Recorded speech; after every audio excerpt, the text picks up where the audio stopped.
Hey friends, it's Tran, Gregory Group Real Estate here in Austin, Texas. This is going to be the first of many Market Mondays where we talk about the market. I'll tell you, if you read a lot of things out there, people tend to send out the analyst reports. There's a million numbers on there. New home sales, mortgage rates, like just bunches of percentages, and it can all get a bit much.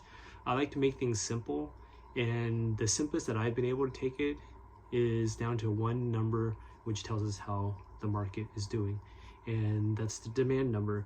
Demand is just how many buyers are willing to buy right now. It doesn't matter how many sellers you have if there's no one buying, right?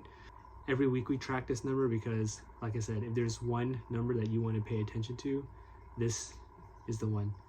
How do we track demand? It's simple. How many homes are going under contract each week? Let me show you in a fancy graphical way.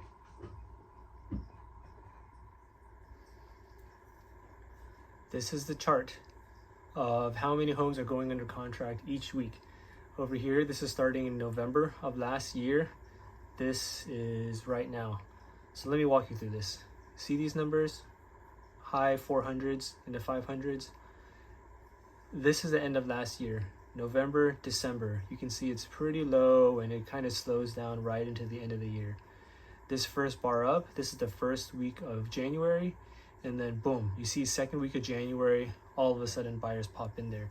It's a pretty big jump. I mean, we're talking about 400s every week to the high 600s every week. So it's about a 40% jump in buyer activity once we got into that second week of the new year. This is somewhat expected because that's just how the seasonality works in our market, but it's very easy to see in this space. And so you can see that once January came, we had a pretty solid number of homes that are going under contract each week.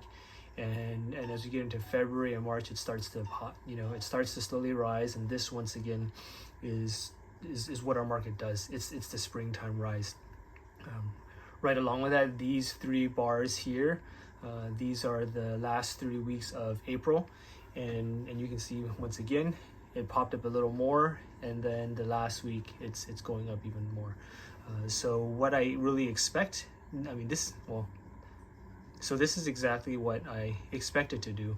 We expect that the activity is going to slowly go up until we hit the peak. Usually that's end of May or June. That's the peak of activity in our market when the activity starts to go back down. I'll leave it right there for now, and we'll talk more in next week's update. So the lesson from all this is that right now, our market is tracking just as we expected to in a normal market.